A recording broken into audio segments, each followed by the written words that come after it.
ರಾಷ್ಟ್ರಧ್ವನಿ ನ್ಯೂಸ್ಗೆ ಸ್ವಾಗತ.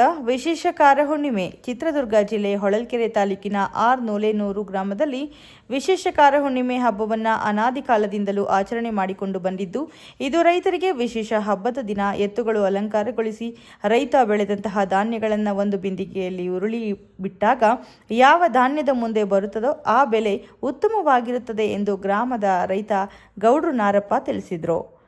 ಕ್ಷಣ ಕ್ಷಣ ಮಾಹಿತಿಗಾಗಿ ವೀಕ್ಷಿಸಿ ರಾಷ್ಟ್ರಧ್ವನಿ ನ್ಯೂಸ್ ಕನ್ನಡ.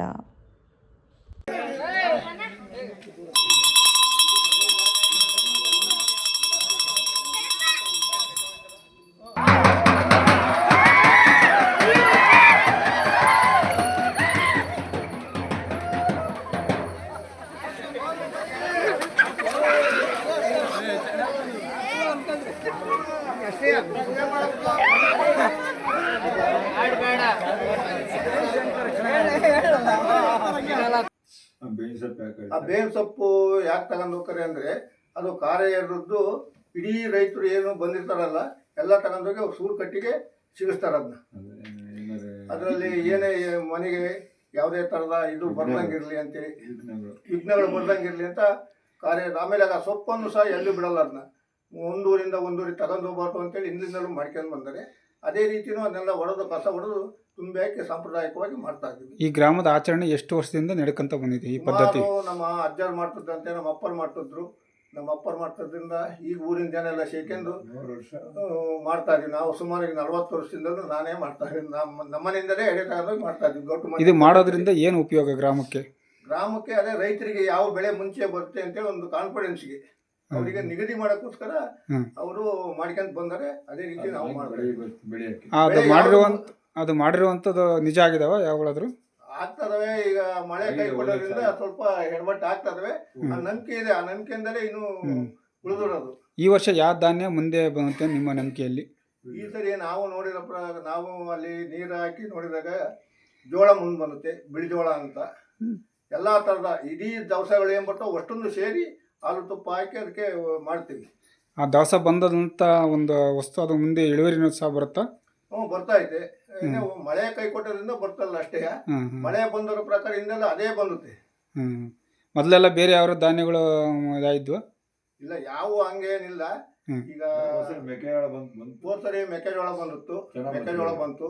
ಮೇಲಾಗಿ ಒಂದ್ಸರಿ ಇದ್ಯಾವುದು ಹೆಸರು ಒಂದ್ಸರಿ ಬಂದಿತ್ತು. ನಮಗೆ ಗೊತ್ತಿದ್ದಂಗೆ ಹೆಸರು ಕಾಳು ಮುಂದೆ ಬಂತು. ಆ ಊರಿಗೆ ಅಕ್ಕಪಕ್ಕದ ಹಳ್ಳಿಗೆ ಯಾವ ಅಷ್ಟು ಹೆಸರು ಇದ್ರೆ ಅಷ್ಟು ಹೆಸರು ಕಾಳು ಬೆಳೆದಿದ್ರು. ನಮ್ಮೂರಲ್ಲಿ ಸುಮಾರು 94-95 ಹೆಸರು ಇರ್ಬೋದು.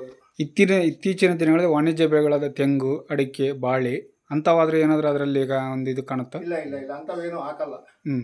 ನೀರುಳ್ಳಿ, ಮೆಣಸಿನಕಾಯಿ, ಮೆಣಸಿನ ಬೀಜ ಹಾಕ್ತಿವಿ, ಕೊತ್ತಂಬರಿ, ಮೆಣಸಿನ ಬೀಜ. ರೈತರು ಏನು ಅಲ್ಪಾವಧಿ ಬೆಳೆ ಬೆಳೀತಾರೋ ಅಲ್ಪಾವಧಿ ಬೆಳೆಯೋ ಧಾನ್ಯಗಳನ್ನೆಲ್ಲ ಹಾಕ್ತಿವಿ. ದೀರ್ಘಾವಧಿ ಬೆಳೆಗಳನ್ನು ಯಾವನು ಹಾಕಲ್ಲ. ಈ ಗ್ರಾಮಸ್ಥರ ಒಂದು ಬೆಂಬಲ ಮತ್ತು ಅವರ ಒಂದು ಇದೇ ಇದೆಯಾ? ಎಲ್ಲ ಚೆನ್ನಾಗಿ ಸಹಕಾರ ಮಾಡ್ತಾರೆ. ರೈತರು ಇಲ್ಲದ್ರೆ ಏನ್ ಮಾಡಕ್ ಬರ್ತದೆ? ಎಲ್ಲಾ ರೈತರು ಬರ್ತಾರೆ, ಬಂದು ವಿಜೃಂಭಣೆಯಿಂದಲೇ ಮಾಡ್ತಾರೆ. ಈ ಸರಿ ಇದ್ದಿದ್ರು ಬಹಳ ಚೆನ್ನಾಗಿ ಮಾಡಿದ್ರು. ರೈತರೆಲ್ಲ ಸೇರ್ಕೊಂಡು ಅವ್ರ ಮನೆ ಊರುಗಳೇ ಆಗ್ಬೇಕು, ಅವ್ರದೇ ಎಡೆಕೊಂಟೆ, ಅವರೇ ಅದನ್ನ ಕಾರ್ಯ ಏರಿಯಾದಲ್ಲಿ ಈ ವಿಶಿಷ್ಟವಾದಂತ ಹಬ್ಬ ಪದ್ಧತಿಯನ್ನ ಇದಕ್ಕೇನಾದ್ರು ವಾರ ನಿಗದಿ ಏನಾರು ಇದೆಯಾ? ಇದರಲ್ಲಿ ಒಟ್ಟು ಸೋಮವಾರ ಬಿಟ್ಟು ಯಾವ ವಾರ ಆದ್ರೂ ಮಾಡ್ಬೋದು ಅಂತೇಳಿ ಹಿಂದಿನಿಂದ ಭಾನುವಾರ ವಿಶೇಷ, ಸೋಮವಾರ ಅಂತೂ ಮಾಡಲ್ಲ. ಯಾಕೆಂದ್ರೆ ಬೇಸೆ ಪಾಸೆ ರಜಾ ಇರ್ತದಲ್ಲ, ಅದಕ್ಕೋಸ್ಕರವಾಗಿ ಬೇಸೆಗೆ ರಜಾ ಸೋಮವಾರ.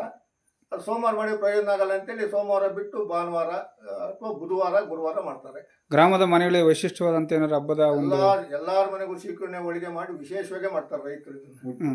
ಆಮೇಲೆ ಎಲ್ಲ ಏನು ಅವರ ಉಪಕರಣಗಳು ಇರ್ತಾವಲ್ಲ, ಎಡೆಕುಂಟೆ, ನೇಗಿಲು, ಗಾಡಿ, ರೈತರವು ಅವನ್ನೆಲ್ಲ ತೊಳೆದು ಹಿಂದೆಲ್ಲ ಸುಣ್ಣ ಬಣ್ಣ ಹಚ್ಚರು. ಈಗ ಒಂದು ಸ್ವಲ್ಪ ಕಮ್ಮಿ ಆಗಿದೆ. ಹಂಗಾಗಿ ಈಗ ಒಂದು ಸ್ವಲ್ಪ ಕಡಿಮೆ. ಈಗ ಆದ್ರೂ ಮಾಡ್ತಾರೆ, ಎಲ್ಲ ಸಾಂಪ್ರದಾಯಿಕವಾಗಿ ಮಾಡ್ತಾರೆ. ಕೆಲವರು ಟ್ಯಾಕ್ಟ್ರಿಗಳದಾವ, ಅವನ್ನೆಲ್ಲ ಪೂಜೆ ಮಾಡ್ತಾರೆ.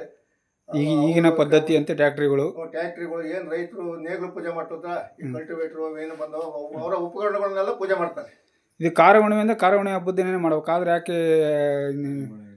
ಈಗ ಈ ಕಾರ ಹುಣ್ಣಿಮೆ ಅಂತ ಬಂದಾದ್ಮೇಲೆ, ಕಾರ ಹುಣ್ಣಿಮೆ ಈಗ ಬರ್ತದೆ. ಈಗ ಬಂದಾದ್ಮೇಲೆ ಅಮಾವಾಸ್ಯೆ ಒಳಗೆ ಎಂದಾದ್ರೂ ಮಾಡ್ಬೋದು. ಸೋಮವಾರ ಬಿಟ್ಟು ಅಮಾವಾಸ್ಯೆ ಒಳಗೆ ಹಬ್ಬ ಮುಗಿಸ್ಬೇಕು. ಅಮಾವಾಸ್ಯೆ ಒಳಗೆ ಮುಗಿಸ್ತೇವೆ ನಾವು. ನಾಳೆ ಮಂಗಳವಾರ